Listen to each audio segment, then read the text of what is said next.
Hello, everyone. My name is always Asmal. Welcome to another episode of Tooways to Skin a Cat, a show where we talk career experiences, entrepreneurship, and investments.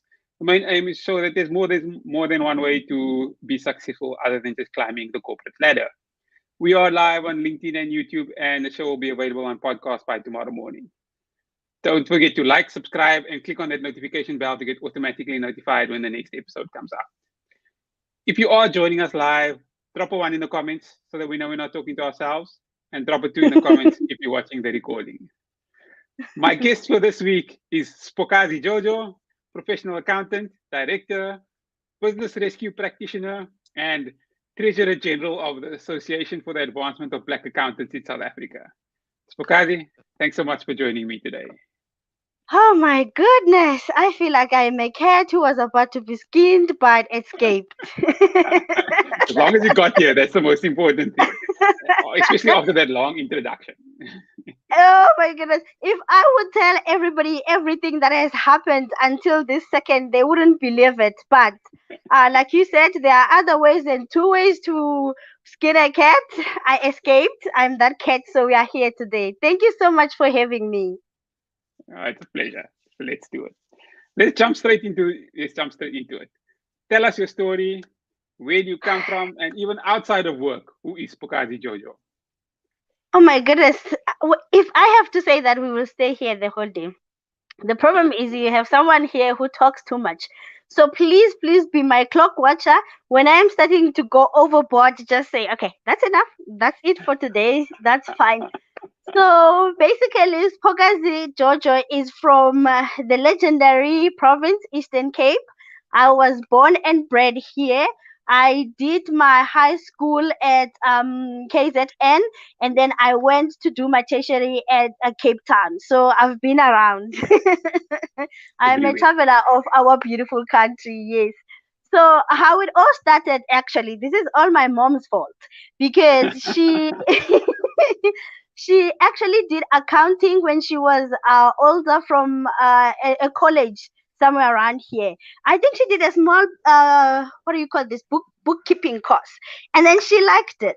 And then this other day, I'm saying to you when I was young that okay, fine. Now I want to change school. I want to go to a school that's in town because I was born in rural areas. So I'm ready for an upgrade, mom. What do I need to do? And then she says, you will do it only if you promise that you're going to do commercial subjects when you get there. I'm like, bring it. I don't care. So the whole point was for me to go to a school in town, and then we had a deal with my mom. And then when I got there, my accounting teacher, her name is Miss Ngeu. Oh, she was great. And then I started loving economics as well. And then I fell in love with the whole entire commercial subject.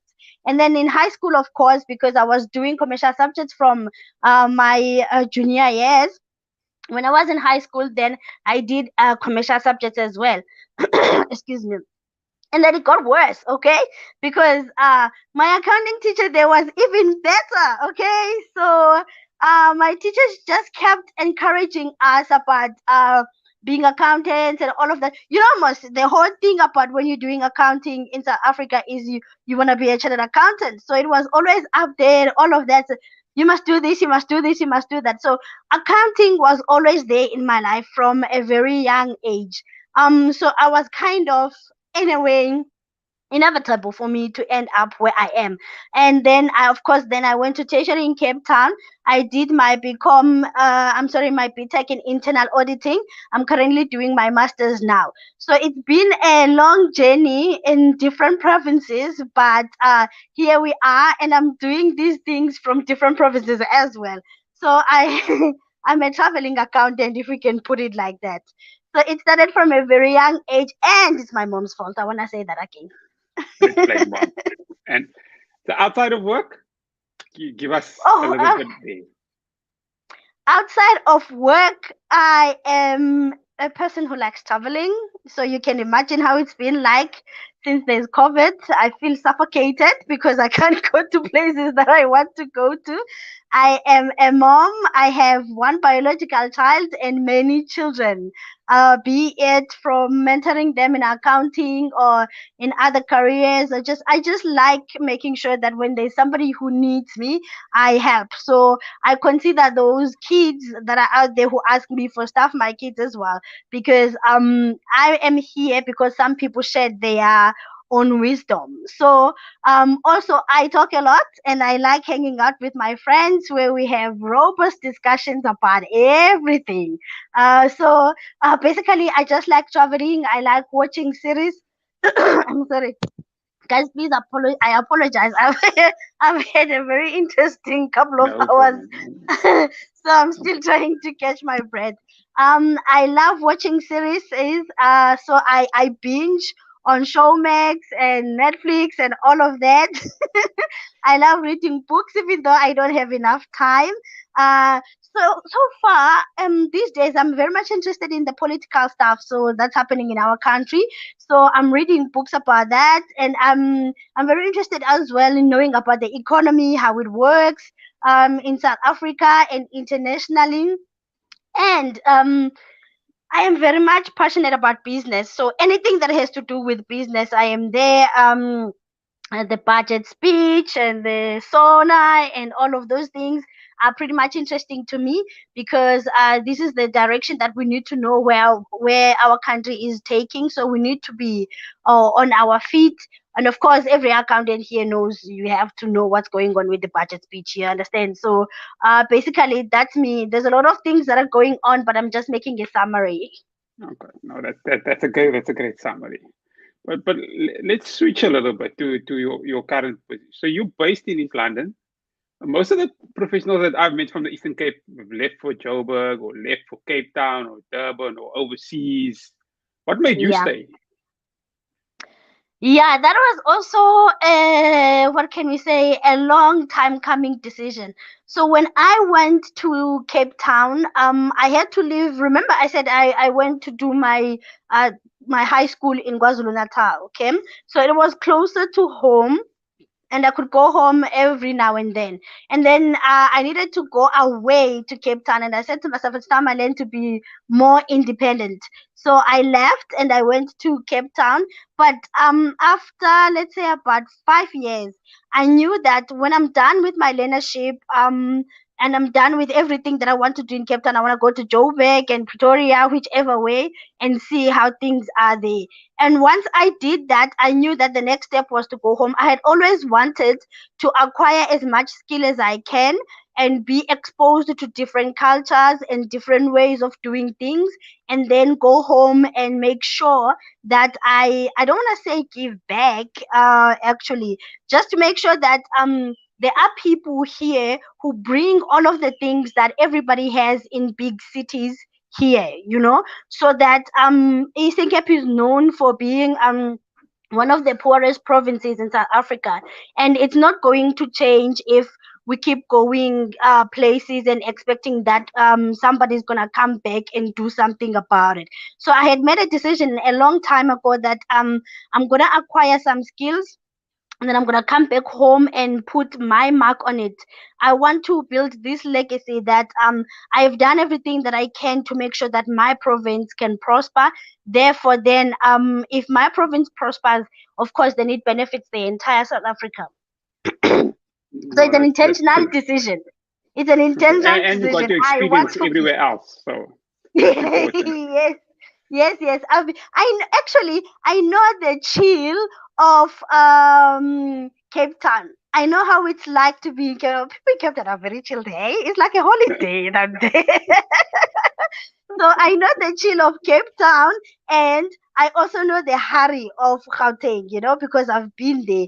And then it's a different thing altogether in Eastern Cape. It's a different landscape altogether. So I had to learn to, in fact, relearn to be an Eastern Caper altogether. So it's been an exciting journey to reconnect with my province, with my people, and the way we do things around here. Let's stick on this Eastern Cape theme quickly. Are there opportunities for young professionals in the Eastern Cape? What are those opportunities like? let's be honest, it's not as it is in other provinces, right? Because of course there's high unemployment, that's number one, which shows that the opportunities here are not as much as they are somewhere else. You understand? And then there's poverty levels are high as well, which means then there are problems with infrastructure. So let's be honest about it. It's not the same as it is in Gauteng. In fact, it's only Cape Town in South Africa that can compete with Gauteng. So it's not the same as it is in KZN as well. So there's a lot of work that still needs to be done. I'm not saying there aren't opportunities, but they are not as much as they are as abundant. Let me put it like that. They are not as abundant as you would find in Joburg and Cape Town, which are the hubs for our careers here in South Africa. But you know what I like about that? That means then there is this vast province that is fertile with opportunity for us to create it ourselves. You see, because if we are the province that export the skills, it means that it's not that we don't have it, it's just that it's not conducive for us to stay. So you if you stay in our province, there are certain sacrifices that you're gonna have to make. For example, your salary may not be compatible with someone who is in Joburg. Fair enough. The standard of living, funny enough, people think it's cheaper here, but it's not. I had to learn that the hard way. So there are things that are not the same, but it's this big opportunity for people who are pioneers to say, you know what, I'm gonna take on a challenge. I'm gonna come here and I'm gonna make something that was not here before, or maybe I'm going to cultivate something that is already here and make it better. See, so I don't want to give people false hope and say come to the land of honey and milk. Yes, we are legends, but we still have a long way to go, and we need more people to be intentional about building our province. Okay, no, I think that gives the audience a good understanding. For the audience, if you've got any questions for Spokazi, please add them to the comments. We'll deal with all the questions towards the end. Um, I see also that, like you mentioned, you're a business rescue practitioner. To me, that sounds very daunting. It's like forensic auditing, or like, is there ever any success in the field? Like, how do you manage to be in that environment that's probably so negative? Hey, you know what makes it even more negative? It's the headlines, right? You hardly ever see. In fact, I don't think I have, besides the networks that I belong to. In the normal media, I put it like normal mainstream media, I don't think I've ever seen a successful business rescue article, painting out the beautiful picture about what happens about business rescue. But then again, let's be fair, business rescue is still new in South Africa. Even though it's been proclamated for a while, people are still learning about how it works, because in South Africa, people were just into liquidation. You understand? So if things go bad, we just liquidate and move on. This whole thing of business rescue, when it came in, people were not paying attention. There were just few people who were doing it, and then those people who were doing it were actually experiencing a lot of strain, because you have to do something that hasn't been done, that it practically has no history in South Africa but other countries. So you are pioneering this thing, and it's it's not an easy thing to do altogether, because if there are financial troubles, that means that there are strategies that need to be changed and all of that. And it's painful, when people were used to certain things and now they can't do those things anymore. So my point is, I haven't practiced. Yes, I haven't done a rescue myself.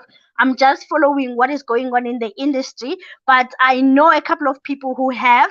It's not an easy thing to do, hey? And each rescue could take up to 3 years on its own. So, and during that time, you may not get paid like now. So you have to have some resources to keep going while you are at it, which is why what CIPA does when you apply to be a business rescue practitioner, there is a long question.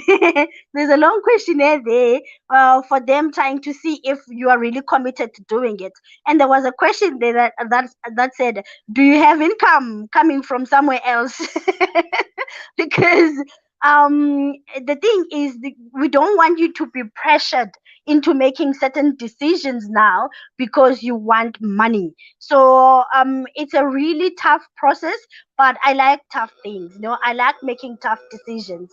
And it's one thing also that accountants should look into, because once you get into it, you learn that it's really not just about finance. It's about making sure that a legacy, somebody's legacy, they started this business, and somewhere along the line things didn't financially go according to plan. So now what do we do to make sure that we don't close this business, so that the employees still have a job, and then the creditors get paid, and then it becomes a war, of course, because everybody wants the legal money they can get. That it's a long, long, long thing, but it's a beautiful thing if you look at the overall picture of being an accountant. The value that you can add into making sure the businesses, especially SMMEs, are sustainable in South Africa. So I'm really honored to actually be in that space as well. Okay. Now that gives me, I had no idea. It gives me a good understanding. But let's switch a little bit. Let's talk ABASA. Firstly, congratulations on your appointment. Yes, thank you. No pressure. But you're a new board with new ideas. What do you have planned for us in your tenure? My goodness, I feel like this moment I need my chair, Linda. She would Okay. nail this question. She would nail it. But you know what? ABASA is a movement, and I am so blessed and so honored to be one of the people who are actually at the top and making decisions. And I'm pretty sure people have seen what's going on in ABASA. They have seen that it's different, it's vibrant, and there's a lot of things going on. And if I could count, unfortunately, I am a board member now. I can't say things. I can't say certain things that are going on inside the board meetings. But I can let you know just now that there is a lot of things that we have in plan, especially with my president Linda. She is not playing games. Hey, she is out here being everywhere, doing everything and making. But just look out on our social media. We post everything that is going on in there. So just keep a look out there. Especially now, there's also the budget speech coming on, and like I said, we are accountants. We need to be all over stuff like that. So ABASA is involved in different platforms with that. And even after the budget speech is gone, there is a lot of stuff that we are going to be doing. So if you're not an ABASA member, please go to our social medias. There are pinned posts there for membership. You click in, then you check, and please just ask and make sure you know who is the structure, the exco in your branch, because those are the people that are going to be pushing the agenda from the top. So you must know who is who, where, and participate, because that's what ABASA is about. You stand up and say, you know what, I want to be counted. When there are school visits that needs to be done, you say, no, I'm going, because kids need to see that this is what an accountant does. This is what an accountant looks like in real life. So Those school it's visits like are fun. I did them a few years ago. They are a lot of fun. those kids will give you energy you had forgotten lives inside you. Definitely. I've signed up. Well, I've been a member for a while. So if you're out there, think about signing up. I see also that you are cyber proud. You mentioned it earlier. The Yes, organization also seems to yes. be doing a lot more these days, making a difference to its members. Maybe because I was on the outside looking in 4 or 5 years ago, I knew very little about the organization, but now I see them everywhere. I don't know if, Yes. if you are involved there at all. You know me, I like things. So I am not involved with SAIPA National, but I am involved with SAIPA in Eastern Cape. I am a vice president of the Border District, which is the East London district. And like you're saying also, I am very and extremely SAIPA proud. We are always there, hashtag all the time. And I also agree with you. SAIPA is popping hard. It's like there was a button that was pressed and we just accelerated. And I love seeing what is happening. I'm always looking forward to seeing what is on the social media, what is happening there. Not only the things that are happening in my region, but the things that are happening I'm sorry, the things that are happening in national. And I would be really bad if I didn't say happy 40th birthday to Saipa. 40 years, and here we are having a lekker time. And if you see now on the on our social media, Saipa is featuring a couple of people who are Saipa members who are doing great things, and I really really like that initiative, because then we get to see other people doing things. You don't feel like you're the only person hustling and bustling when you see other people, other professional accountants doing amazing things, and you say, you know what, this is what it's all about. So I am lucky to be in organizations that are actually very vibrant at this moment. I feel like, well, you know what, I just got put in the mix of it all. Movers and shakers. But it's a Yes, we good are time, moving, we good are time to be shaking. there. You mentioned it earlier. You touched on it slightly. You said you're doing your master's in internal audit at CPUT. So my Yes. question is, why did you? Because based on why did you choose internal audit and why CPUT and how is it going? Okay, first of all, CPUT was because I wanted to go to Cape Town. I just wanted to go far. I knew it was time to learn to be independent. Okay, so it was either gonna be CPUT, UWC, or UCT. But then I was late in applying for the universities, but I got a spot at CPUT. And then when I got there, we were informed that the curriculum was changing. I'm that old.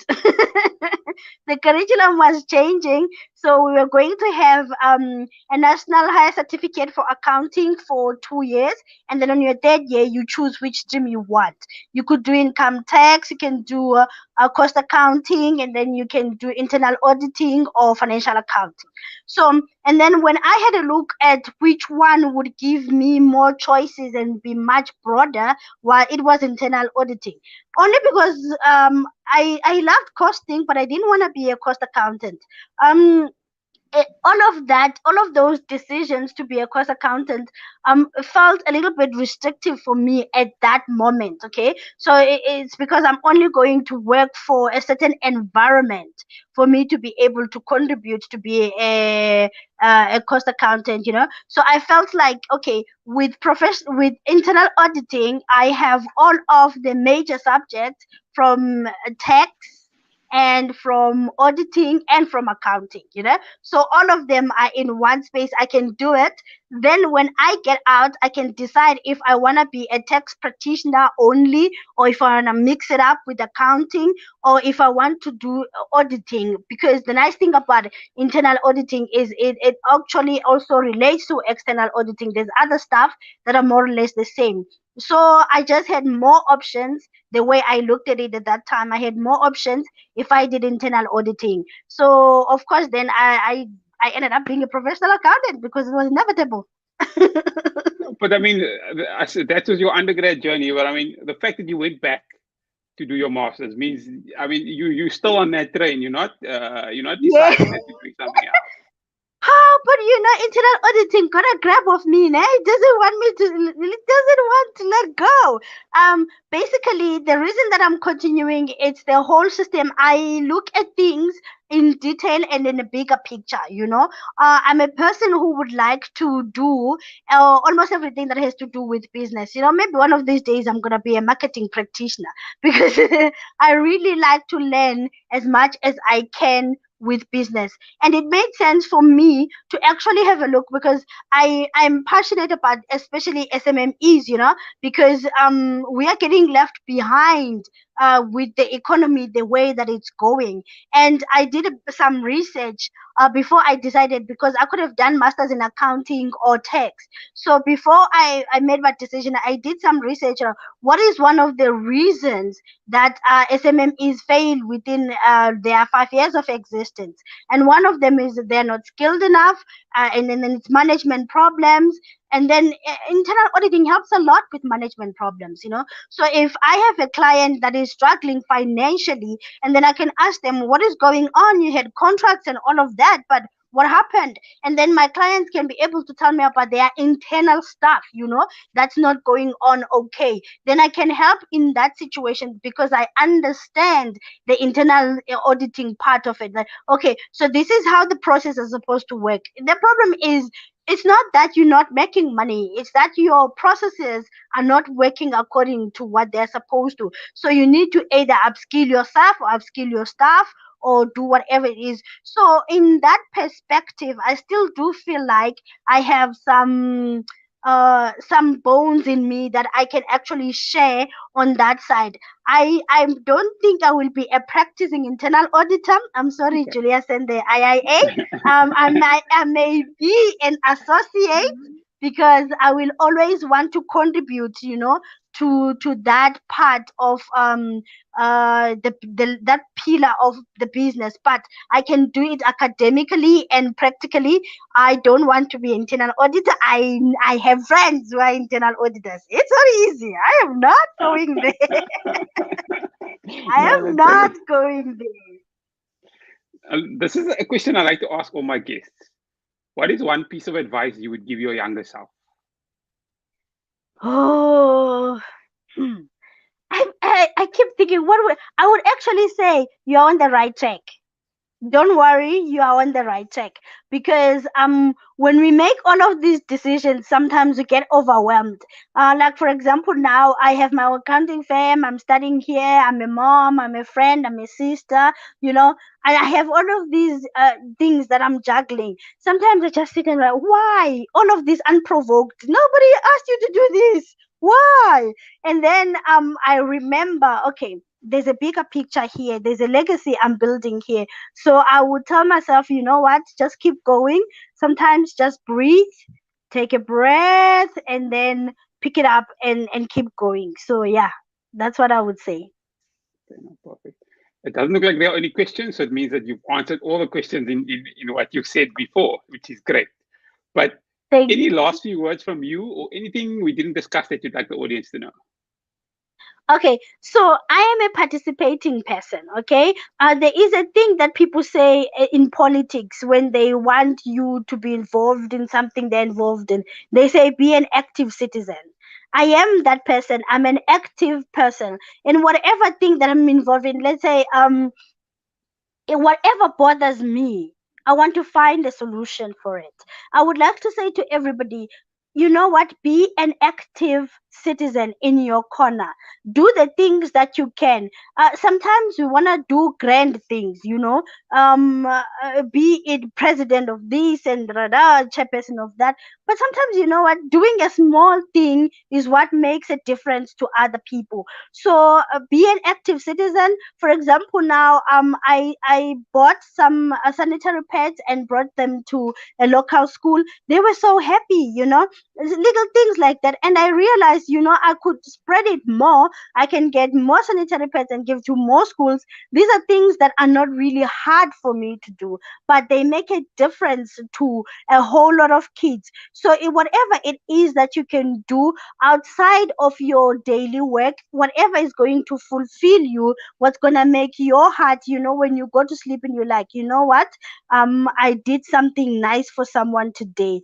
So do that. Even if you start a little tiny soup kitchen, feeding two people, making sure they have food every day, these things go a long way. And then, of course, be an active citizen in your profession. If you don't hold people accountable who are making decisions about your career, then you're gonna have to stand and look as your career is driven by other people. So if you're an accountant and you haven't joined the ABASA, you're gonna let people make decisions in your branches where you are supposed to make decisions yourself. So be there, understand what is going on, and all the things that you actually participate in. You will see the difference when you actually stand up and have your voice, and then other people will start seeing that, you know what, it's not only based on other people's decisions. I can do something as well. So be bright in the corner where you are. It's a great way to end. Be an active citizen. Yes. The show has been live on YouTube and will be available on podcast tomorrow. If you're watching on YouTube or listening on a podcast and you feel that it's added value to you, don't forget to like, subscribe, and click on the notification bell so that you get automatically notified when the next episode comes out. Spokazi, thank you so much for your time.